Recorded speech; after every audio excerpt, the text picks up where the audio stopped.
Pace, sheer pace, dominating pace, in fact, destructive pace.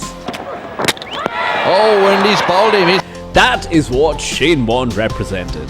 This bowler, hailing from Christchurch in New Zealand, was born in 1975, and before jumping onto the cricket field, he was a police officer. Yes, you heard it right. He started playing professional cricket quite late in his career at the age of 21, but because he was so quick, he made his way into the New Zealand national side by the age of 26. 2001, his international debut, he shocked everybody. He was so amazing that he not only had pace, but it wasn't raw pace. He had tremendous control, outstanding accuracy, and a relentless spirit. He was relentless in his attack on the batters. He could bowl bouncers so well directed that even the best of the best would sulk.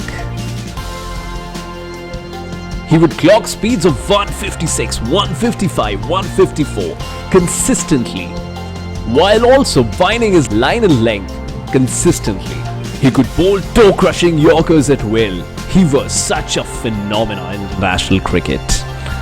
And the amazing fact is that he hails from this island nation of New Zealand, which has had a history of skillful bowlers, of bowlers who were good with line and length, who could swing the ball, who could seam the ball. But rarely did we see any bowler, or we probably didn't see anybody who would destroy the opposition, who was a thunderstorm in himself, who had such sheer pace and control.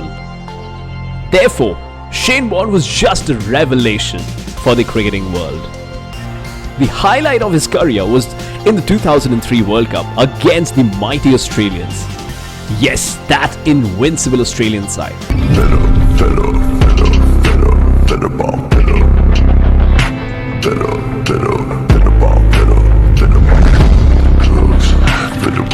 The captain Ricky Ponting had been greatly terrorized by Bond.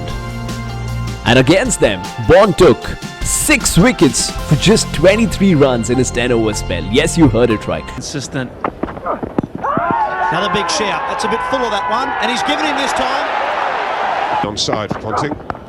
Edged and gone. That is a big... Got him.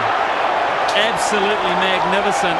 I'm not quite sure where Harvey was looking to hit that. 6 for 23.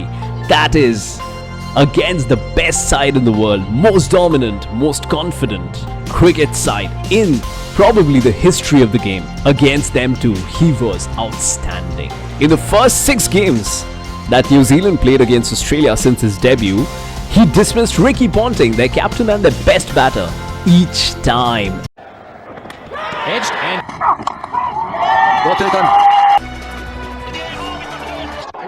That is a big wicket. Ponting continues. Ponting whips him away. Beautifully. Just one of the man. Is he? No. He's got him. Oh, that's a rip snorter. It's got one, is it? Has it got one? Yes, it has. Well, Ponting doesn't agree for 1 second.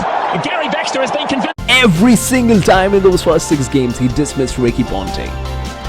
That is how good he was. That is the impact he had in international cricket.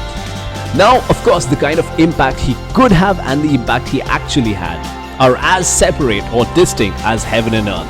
Yes, Shane Warne had the potential to be one of the best in the world, one of the best in the history of the game. But unfortunately, injuries, surgeries, and a fragile body betrayed him constantly. He went through a lot of surgeries, fighting through spine issues, getting rods placed in, then knee issues, and issues all over the body. He could never be deemed to be fully fit, but the man was such a legend that he never ever compromised on his bowling ability. It's later said that he was suggested to drop down his pace by just 10 kilometers an hour to prolong his international career. But he was reluctant. He was adamant that I will bowl at 150 plus. I will deliver for New Zealand. This relentless spirit is what defined Shane Warne. That is what clearly distinguished between him and any other bowler in international cricket.